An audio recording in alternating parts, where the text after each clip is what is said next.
Verdade sobre Luiz Henrique no Flamengo, últimas de mercado, bastidores, finanças e muito mais. Fala aí pessoal, sou Jorge Nicola, bem-vindos a mais um vídeo do canal. Sempre bom ter vocês por aqui, sem perder tempo, pedir para deixar like, se inscrever no canal e ativar as notificações antes das notícias. Hora de falar sobre Luiz Henrique, uma série de notícias têm sido publicadas em relação ao atacante que pertence ao Zenit e é alvo do Flamengo. Informação que você soube primeiro aqui no canal do Nicola. Não é verdade que o Zenit só topa negociar o Luiz Henrique com pagamento à vista. Os clubes tentam chegar a um denominador comum e ainda há uma distância entre aquilo que o Flamengo oferece e aquilo que o Zenit pede. Importante registrar também que o Zenit sonhava com 40 milhões de euros. Nesse momento, pede 35 milhões de euros fixos. O Flamengo já assinou com 30 milhões de euros fixos, mais 5 milhões de euros em bônus. A tendência é que essa história não seja resolvida de maneira tão rápida. Dá para descartar que o Luiz Henrique esteja à disposição do Flamengo para as partidas contra o Cruzeiro pelas oitavas de final da Libertadores da América. É natural até que o Flamengo passe agora a entender como é que vai funcionar esse duelo contra o Cruzeiro. Se não passar pelo Cruzeiro, vai restar ao rubro-negro apenas a disputa do Campeonato Brasileiro. Isso pode eventualmente tirar um pouquinho do ímpeto em relação à contratação do jogador, que é excelente, mas bastante caro. Muita gente cravando que José Botto se apressou e ofereceu mais do que o BAP estava disposto a gastar. A informação que eu tenho é diferente. Parece haver um processo de fritura dos mais fortes em relação ao executivo de futebol do Flamengo. Alguém acha que o Botto sugeriria um valor que o BAP não pagaria? Enfim, aguardemos cenas dos próximos capítulos. Antes de encerrar o noticiário do Fla, só contar que o rubro-negro recusou a última proposta feita pelo Granada, pelo Lohan. A oferta foi considerada baixa e não deve ser reaberta. Não vem a Almada ontem e hoje, pelo jeito, não vem o LH. Ou seja, não tem um dia de paz no Flamengo, é só sofrimento. Alguma notícia boa? Bom, vamos lá. Tem muita coisa sendo publicada sobre Luiz Henrique, Flamengo e Zenit, né? Chegaram a cravar que o Zenit só topa negociar o Luiz Henrique à vista. Não é a informação que eu tenho, tá? Informação de uma pessoa próxima ao Luiz Henrique dá conta de que o Zenit topa fazer o pagamento, topa fazer a venda parcelada. Só que a pedida do Zenit é de 40 milhões de euros. O Flamengo chegou a 30 milhões de euros fixos, mais 5 em bônus. O Zenit até topa reduzir para 35, mas quer esses 35 milhões de euros fixos. Hoje especularam, cara, há um processo muito grande para tentar queimar o filme do Botto, né? E quando essas coisas vazam é porque tem bastante gente no clube incomodada com o comportamento do dirigente. A última dá conta de que o Botto chegou a um valor com o Zenit, mas esqueceu de consultar o presidente do Flamengo, o BAP, e o BAP teria freado a negociação. Não me parece fazer o mínimo sentido. Qual a lógica de o Botto assumir uma negociação sem consultar o presidente?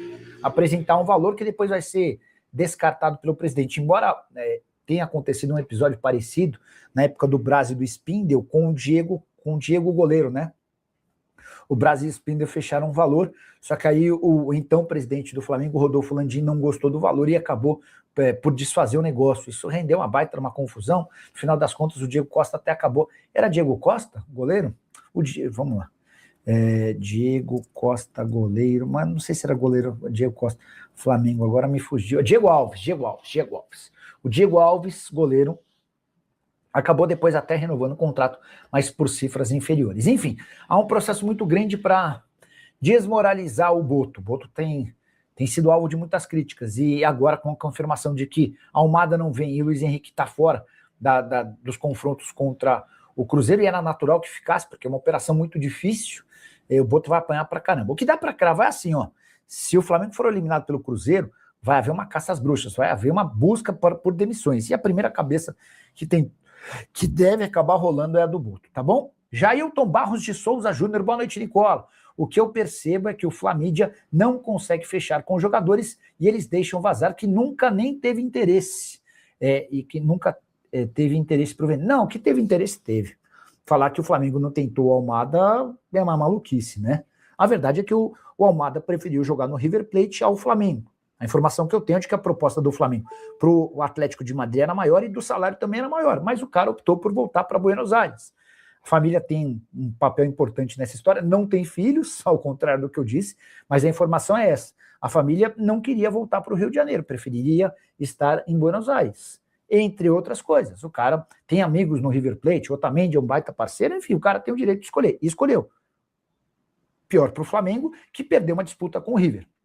Sobre o Luiz Henrique, criou-se um otimismo, né? Várias matérias foram publicadas dando conta de que Luiz Henrique e Flamengo têm um acerto, mas tem mesmo. Só que isso não adianta de nada se o Zenit não aceitar a proposta do Flamengo. E negociar com o Zenit é algo super complicado. Existe uma possibilidade real de o Flamengo não ter nem Almada, nem Luiz Henrique nessa janela de transferências. Quando você pensa muito alto, as negociações são ainda mais complexas. É que muitas vezes o discurso do BAP é um discurso arrogante, né? É um discurso snob. E aí quando você adota essa postura e falha, as críticas vão ser extremamente pesadas, não há a menor dúvida em relação a isso, certo? Perguntando as novidades sobre o Mengão. Tem algo? Isaías, até esqueci de contar no vídeo da tarde, né? Vamos lá, só para seguir a ordem certinho. O primeiro a falar que o Luiz Henrique era alvo do Flamengo, nessa janela de transferências, foi o Pilhado, tá? O Pilhado contou que o Luiz Henrique era alvo do Flamengo. Aí eu mandei mensagem para o Júnior Mendonça, que é o empresário do Luiz Henrique, ou era, né? E o Júnior falou, Nicola, não tô sabendo de nada. Eu falei, cara, informação que eu tenho é de que não tem nada. Pois bem. Depois eu fui descobrir que o Júnior Mendonça já não estava mais atuando ativamente na carreira do Luiz Henrique. Existem hoje 2 outros empresários que até são sócios do Júnior Mendonça, mas são os caras que estão tocando essa operação. Um deles, irmão do zagueiro Vitão, que pertence ao Internacional. E aí, numa apuração em conjunto com a Lili Santos, que cobre o Internacional, eu recebi a notícia de que o Flamengo já tinha negociação, que o Flamengo tinha conversas com o Luiz Henrique, tinha o sim do atacante e estava disposto a gastar 35 milhões de euros com o Zenit. Fui o primeiro a contar bem antes de todo mundo. Nessa quarta-feira, eu publiquei pela manhã que o Luiz Henrique havia dado sim e que os empresários viajariam para a Rússia. E foi aí que todos os outros jornalistas começaram a publicar que havia uma conversa, que havia um interesse, que o Luiz Henrique quer jogar no Flamengo e que a proposta é de 30 milhões de euros fixos, mais 5 em bônus, tá? O mesmo Pilhado, que foi o primeiro a falar sobre LH no Flamengo, contou que o Palmeiras entrou na briga pelo atacante. E aí ontem à noite eu não consegui resposta de ninguém no Palmeiras, hoje cedo uma pessoa do Palmeiras me garantiu que o Palmeiras não fez e nem fará proposta pelo Luiz Henrique. Que se o Flamengo de fato tiver avançado, a tendência é que ele vá para o Fla. Final da tarde, o pessoal da ESPN contou que o Zenit só aceitará uma proposta do Flamengo se for em definitivo. Aí entrei em contato com o staff do Luiz Henrique para saber se eles têm essa informação. E a resposta que eu obtive é de que não há necessidade do pagamento em definitivo, tá?